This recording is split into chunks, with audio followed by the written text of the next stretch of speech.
Right now, I interviewed a very special guest. He's an author. His name is Bill K. Koul, and he's written a lot about India. Now, he's an Australian living NRI, but his heart continues to live in India even decades after he left the country, and specifically the valley from where he belongs. Let's take a look at this interview and then we come back.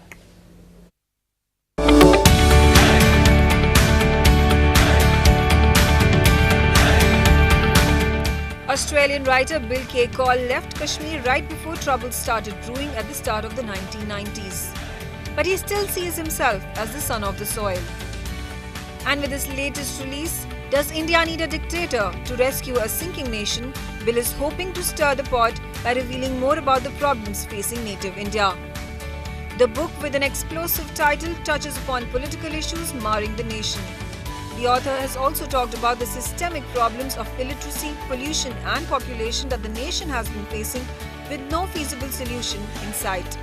Bill has a number of books to his credit, including 22 Years, A Kashmir Story, and Issues of White Anting India, as an NRI sees it, which have been very well received in India and abroad.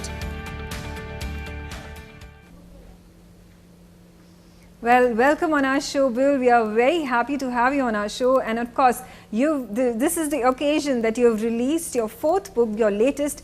It's called Does India Need a Dictator to Save the Sinking Nation? It's an explosive title. Of course, a lot of debate could be held on that title itself.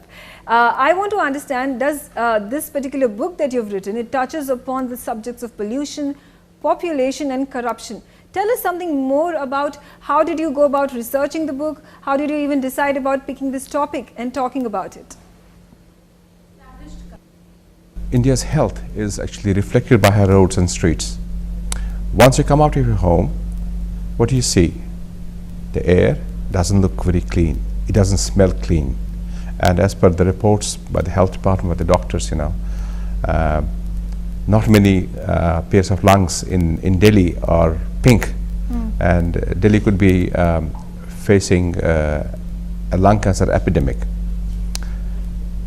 So most issues which I see in India could be rooted to her uncontrolled population growth, such as dwindling livability. When they talked about livability, I talk about the quality of air you breathe, the quality of water you drink, the quality and authenticity of vegetables and fruit, the authenticity of dairy products, the authenticity of medicines, the security, especially of the women, and the happiness index.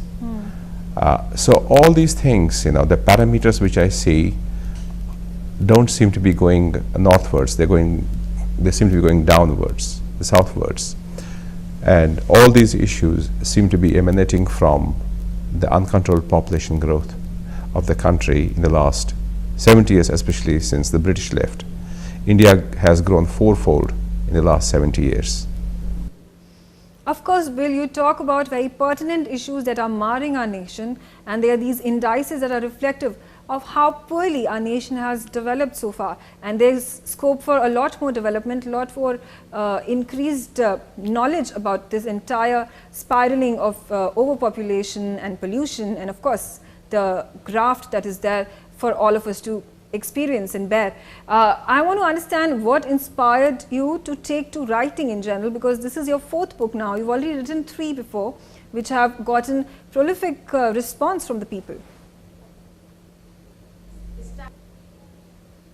I'm inspired by an iconic Australian singer, John Farnham, a song of 70s, You Are the Voice, in which he says, you are the voice, make it heard. If there is something wrong going on, make it heard and make it loud and clear. And that's that Australian spirit in me, which makes me speak out, raising voice, that something is wrong here. When we have the time, let's do something about it. Don't sit silently. And because I'm also inspired by the Bhagavad Gita.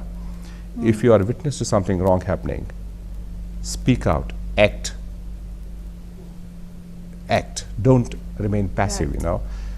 Sitting in coffee, in lounge room and having a drink in your hand and talk about, oh, this problem and that problem, he should do it and all that. My question is, what are you doing about it?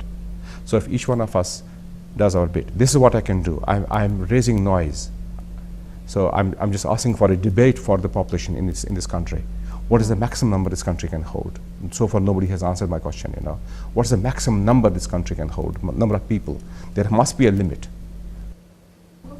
Right, of course. Now, if you question something, why not take action on it instead of just, crying sore about it and crying hoarse about it, but not really doing anything about it. That's a pertinent point you make over there, Bill. But also want to understand, you've written about diverse subjects. You've written about the socio-economic structure, to the books on children. You've taken up politics as well, and you've taken up human relations as well when you talk about this. So, so just elaborate on these diverse subjects that you've written on. The world is an open book, and humans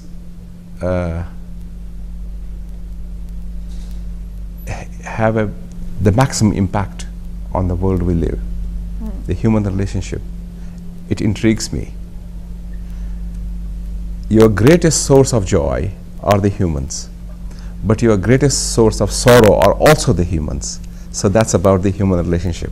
Right. Humans as such, our default state is happy state, joyful state, like a child. But the human mind is so intricate, so complex, we tend to attract unhappiness by making choices, by making wrong choices, by having wrong expectations, by not accepting yourself, not accepting your skin, not accepting your skin color, not accepting your nose, not accepting your size. We don't feel comfortable within our skin or with the environment around us. So human relationship, the humans, it intrigues me. So I go back to the basics as an engineer structure. What is it all about? Because the world can't fit into our expectations, so we have to really accept it, what's going on around us.